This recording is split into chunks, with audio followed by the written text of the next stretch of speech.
Last September, I was robbed while walking back to my apartment on Utah Place, the southwest border of Bolton Hill. I was very uncomfortable when I was warned by the police. If I were you, I wouldn't go down south of Utah. What he meant was, Bolton Hill is safer than the surrounding neighborhoods according to the crime rates.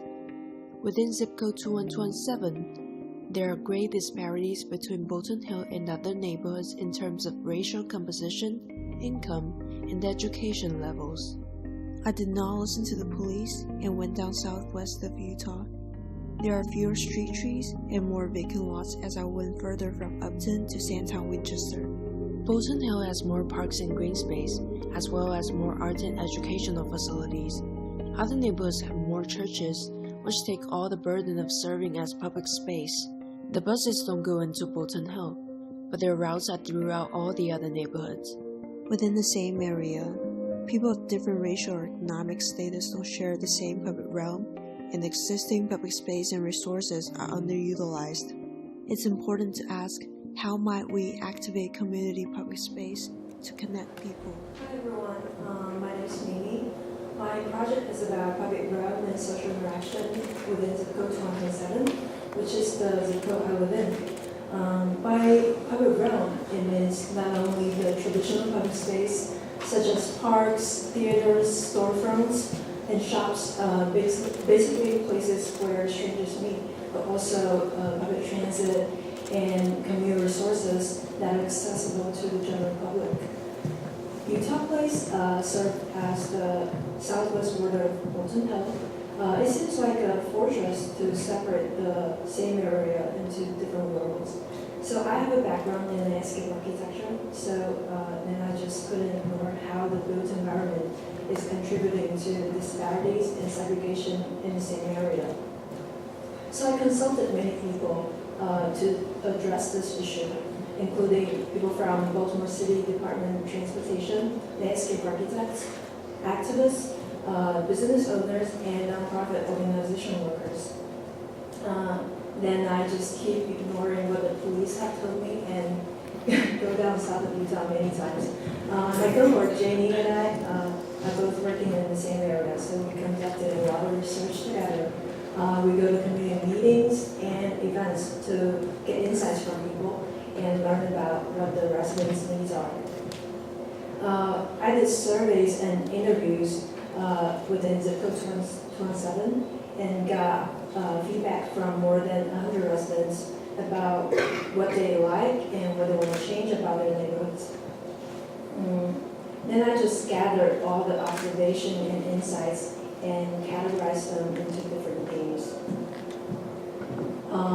People realize the value of utilizing public space, but the current condition do not encourage use. Lighting, trash, road conditions, and lack of street trees are all barriers for people to utilize one place. People want more commercial and recreational options, while now there's only limited availability. Many people like to hang out near bus or metro stations, as well as parking lots outside of grocery stores, even though these places of transit are not designed for socializing. Also, people want to rely on public transit more, but the current service is insufficient. And people live outside Bolton Hill. They lack access to resources of getting support. Many residents express needs for cohesion and diversity in their neighborhoods, but the existing public space is not serving as a platform for people to engage and connect. And most people are really concerned about crime, yet no one suggests how to improve the safety issues. The interesting thing is, if the crime rates goes down in an area like where the civic project take place, the project will be seen as successful. And people need to be involved and take ownership of the projects so it can be successful enough and impactful enough to get city's funding to maintain the projects. After all this synthesizing, I conducted a community workshop just last Saturday with my cohort Jenny. We got residents from across 117 to brainstorm ideas about how to utilize public space to enhance local bonds. I got many creative ideas from the residents, and combining those ideas with the suggestions I got from the experts, I identified some opportunities for change. Places of transit where interventions can take place. Transit hubs, parking lots, and neighborhood borders are all great public space for people to meet and mingle. And within these places of transit, we can have a public post place for people to share individual stories, and also we can inform people about the events and what's happening around this area.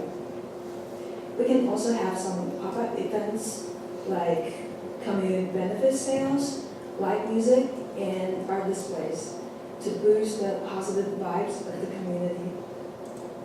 One of the things comes up a lot during my interviews and workshop is youth are the future of the community. They're open-minded and influential. So working with the youth will be the key to connect people in the public space. Thank you.